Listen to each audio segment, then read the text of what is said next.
है 1940 का। टेक्सास में काले और गोरे लोगों में बहुत फर्क किया जाता था। काले लोगों से कोई बात नहीं करता था, वो अपना काम, अपना बिजनेस नहीं कर सकते थे, उन्हें गोरे लोगों के अंडर काम करना पड़ता था। अपना घर लेना तो उस टाइम उनके लिए सबसे बड़ा प्रॉब्लम था। और ऐसे ही एक फैमिली का एक लड़का था बर्नार्ड, जिसकी एक कहानी है। बर्नार्ड इस टाइम बैंक्स के सामने जूते पॉलिश करता है, इसलिए नहीं कि उसे पैसों की जरूरत है, बल्कि इसलिए कि वो बैंकर बनना चाहता है, एक बैंक खोलना चाहता है, अपना बिजनेस करना चाहता है। उसके ख्वाब बहुत बड़े हैं, लेकिन काले होने की वजह से वो किसी बड़े कॉलेज में एडमिशन नहीं ले पाया। यहाँ रहकर वो जितना नॉलेज हासिल कर सकता था करता था। वो बैंक से निकलने वाले लोगों के जूते बहुत आहिस्ता आहिस्ता पॉलिश करता था, ताकि वे लोग ज्यादा देर उसके पास खड़े रहे। उस टाइम में वो जितनी बैंकिंग से रिलेटेड बातें करते थे, उनके जाने के बाद बर्नार्ड ये सारी बातें अपनी डायरी में नोट कर लेता था। यहाँ तक कि वो तो कान लगाकर बैंक मैनेजर की भी बातें सुनता था। और एक दिन ऐसा करते हुए वो पकड़ा गया। उसके डैड उसे समझाते भी हैं कि तुम बहुत बड़े बड़े ख्वाब देख रहे हो, सब टूट जाएंगे, बिखर जाएंगे। लेकिन बर्नार्ड जानता था कि उसे अपने ख्वाब कैसे पूरे करने हैं। सीन कट होता है और हम 15 साल बाद दोबारा बर्नार्ड को देखते हैं। इस टाइम उसकी एक वाइफ और एक बेटा भी है,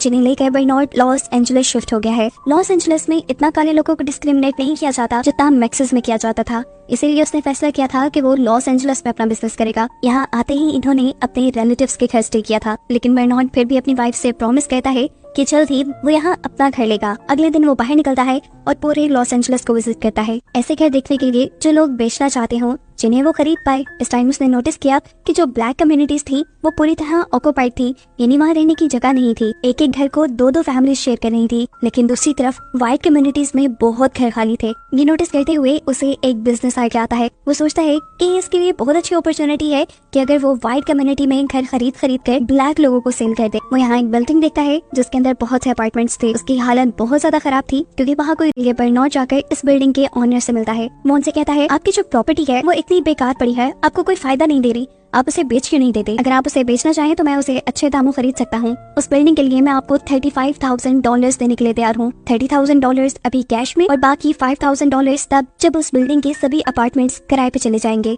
आइडिया तो बर्नार्ड का कमाल का था, लेकिन यह आदमी रिस्की बिजनेस नहीं करना चाहता था। इन्हीं बातों के दौरान उसकी नजर पड़ती है इस आदमी के पास रखे हुए कैलेंडर पे, जो उसे एक बैंक मैनेजर ने दिया था। उसे देखते हुए बर्नार्ड इस आदमी को गुड बाय कहता है और यहाँ से बैंक में चला जाता है। बैंक में उसे कैलेंडर भेजने वाले मैनेजर से मिला था, लेकिन मैनेजर की सेक्रेटरी को क्योंकि काले लोग नहीं पसंद थे, इसलिए वो बर्नार्ड की मीटिंग मैनेजर के साथ रखती ही नहीं। रिजल्ट में बर्नार्ड को घंटों बैंक के बाहर खड़े होकर मैनेजर के आने का वेट करना पड़ता है। मैनेजर के बाहर निकलते ही वो मैनेजर को रोक चुका था। वो मैनेजर से कहता है कि मैं आपके बहुत ही पोटेंशियल कस्टमर को जानता हूँ, मुझे उनके साथ बिजनेस करना है। अगर आप मुझे लोन दे, इससे आपके कस्टमर को फायदा होगा और ऐसे आपको भी। लेकिन बैंक मैनेजर बिना सोचे समझे उसको इनकार कर देता है। रात होने पर उसे अब उसी बिजनेसमैन की कॉल आई, जिसका नाम लेकर उसने बैंक लोन लेने की कोशिश की थी और इसी बारे में वो बर्नार्ड से पूछ रहा था। बर्नार्ड भी जानता था कि किया तो उसने बुरा काम ही था, इसीलिए वो माफी मांग लेता है। लेकिन सरप्राइजिंगली इस आदमी ने उसे डांटने के लिए कॉल नहीं की, बल्कि वो बर्नार्ड की एफर्ट्स को अप्रिशिएट कर रहे थे कि उसने एक जगह से ना सुनने के बाद अपनी एफर्ट्स को छोड़ा नहीं, वो अपने गोल को पूरा करने के लिए लगा रहा। वो बर्नार्ड से कहते हैं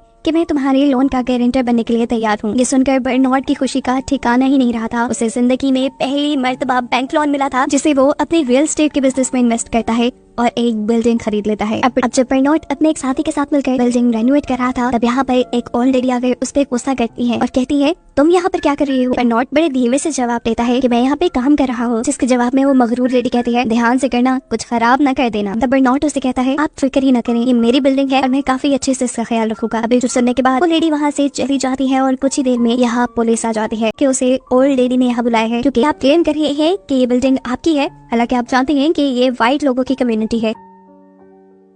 बर्नार्ड शायद इस सिचुएशन के लिए पहले से ही तैयार था, इसलिए भी लीगल डॉक्यूमेंट्स अपने पास रखे हुए थे, जिससे वो पुलिस को दिखाता है और पुलिस को भी यकीन आ गया था कि ये प्रॉपर्टी उससे ही है। पुलिस यहाँ से जा चुकी थी। अब कुछ दिन बाद बर्नार्ड लैंप लेकर जब इस बिल्डिंग में आ रहा था, तो वो ओल्ड लेडी कहती है, ये कौन सा टाइम है रेनोवेशन का? जवाब में बर्नार्ड बड़ी आहिस्तगी से कहता है, मैं आप कोई रेनोवेशन वर्कर नहीं हूँ, मैं यहाँ का ऑनर हूँ। ये कहकर वो अपने अपार्टमेंट में जा चुका था और ये लेडी उससे तिल मिला चुकी थी। थोड़े ही दिन गुजरते हैं और ये लेडी बिल्डिंग छोड़कर चली जाती है, क्योंकि वो एक ही बिल्डिंग में ब्लैक लोगों के साथ नहीं रहना चाहती। उसके जाते ही उसका अपार्टमेंट बर्नार्ड ब्लैक लेडी को दे देता है। अब जैसा उससे पहले पता था कि लॉस एंजलिस में ब्लैक लोगों की मार्केट बहुत बड़ी है प्रॉपर्टी के लिए, देखते ही देखते उसकी बिल्डिंग के सारे अपार्टमेंट रेंट आउट हो जाते हैं, जिसके बाद वो बिल्डिंग के ऑनर को वो रकम भी वापस कर देता है जो उसने पेंडिंग की थी। साथ ही वो बैंक का लोन भी चुका चुका था। यह आदमी बर्नार्ड की काबिलियत से बहुत खुश था। वो अब बर्नार्ड को अपने साथ बिजनेस करने की ऑफर देता है। बर्नार्ड के लिए इससे अच्छी अपॉर्चुनिटी क्या हो सकती थी? वो उसके साथ हाथ मिला लेता है। उसकी दी हुई इन्वेस्टमेंट से ये लोग एक और बिल्डिंग खरीद खरीदते हैं, जिसे रेनोवेट करने के बाद ये लोग इसे भी रेंट आउट कर चुके थे।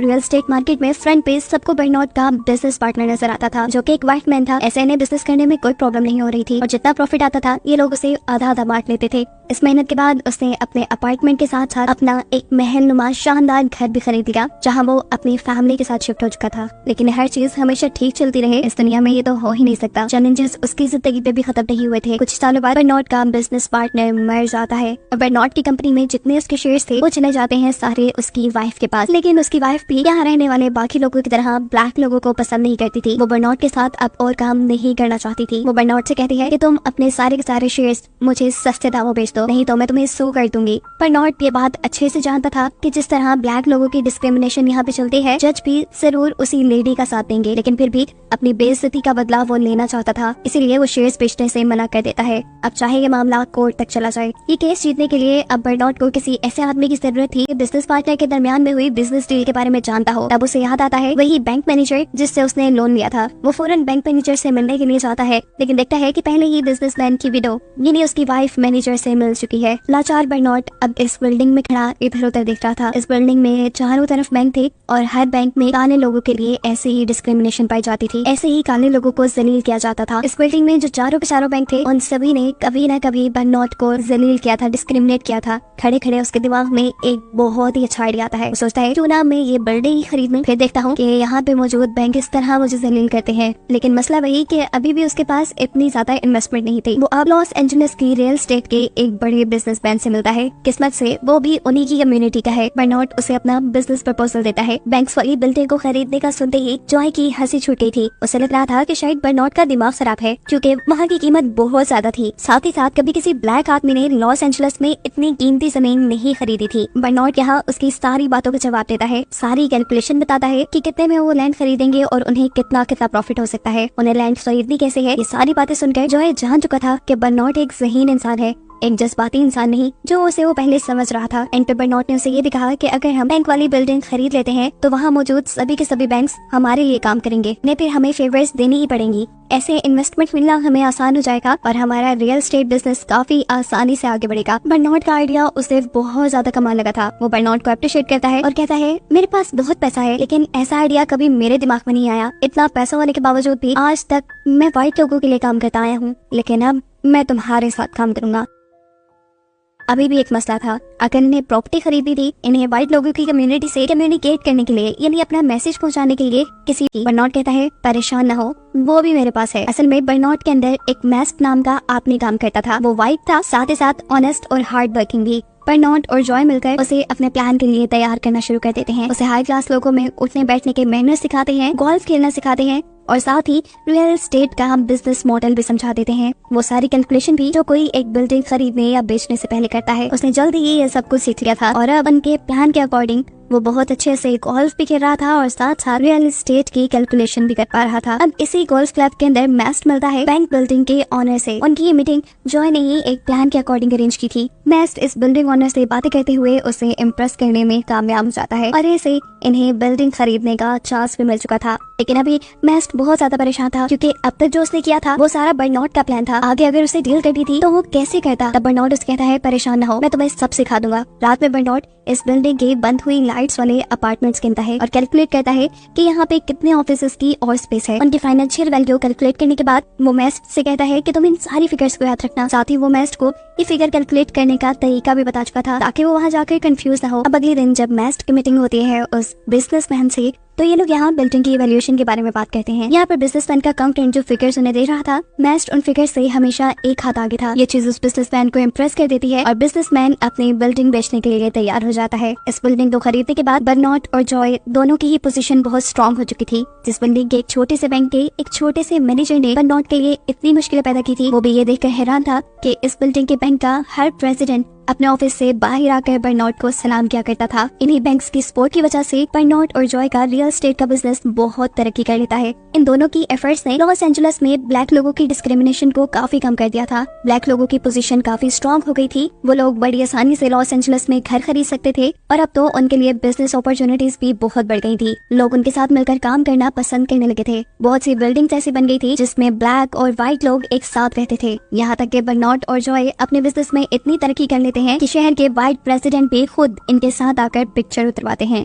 इतनी तरक्की करने के बाद, कामयाब होने के बाद पेरेंट्स से मिलने के लिए वापस टेक्सास जाता है, जहाँ अब उसके डैड उसके ऊपर फख्र करते थे। बर्नार्ड अपने बेटे को ये शहर घुमाता है और उस बैंक के पास भी लेकर जाता है जिसके सामने बैठकर वो बूट पॉलिश किया करता था। वहाँ आज भी एक बच्चा बूट पॉलिश कर रहा था, लेकिन बर्नार्ड देखता है कि वो उस बच्चा ब्लैक लोगों के बूट पॉलिश नहीं कर रहा, सिर्फ व्हाइट लोगों के बूट पॉलिश कर रहा है, क्योंकि यहाँ व्हाइट लोगों की इज्जत है। आज भी यहाँ ब्लैक लोगों को डिस्क्रिमिनेट होते, जलील होते देखकर उसको दिल से बहुत दुख हुआ और अब उसने दिल ही दिल में सोच लिया था कि वो इस डिस्क्रिमिनेशन को खत्म करने के लिए, ब्लैक लोगों के हक में आवाज उठाने के लिए काम करेगा। वो अब अपने बिजनेस पार्टनर जॉय के पास जाता है और उसे टेक्सास की बैंक बिल्डिंग खरीदने को कहता है। पहले जॉय को लगा कि बर्नार्ड का दिमाग खराब हो गया है, लेकिन जब बर्नार्ड उसे दलीलें देता है कि ये खरीद के उन्हें कितने फायदे होंगे, तो जॉय भी उसे खरीदने के लिए मान चुका था। हमेशा की तरह इन्हें व्हाइट लोगों से डील करने के लिए किसी व्हाइट इंसान की जरूरत थी, जिसके लिए ये मेस्ट को सिलेक्ट करते हैं। मेस्ट वहाँ जाकर बिल्डिंग के ऑनर से बात करता है, जहाँ हमें पता चलता है कि इस बिल्डिंग के 2 ऑनर है, एक सीनियर और एक जूनियर। सीनियर को ये बिल्डिंग देने में कोई एतराज नहीं था, लेकिन जूनियर ऑनर को कहीं ना कहीं गड़बड़ी फील हो रही थी और वो बाकी अथॉरिटीज के हुक्म के आगे ज्यादा कुछ नहीं कर पाता।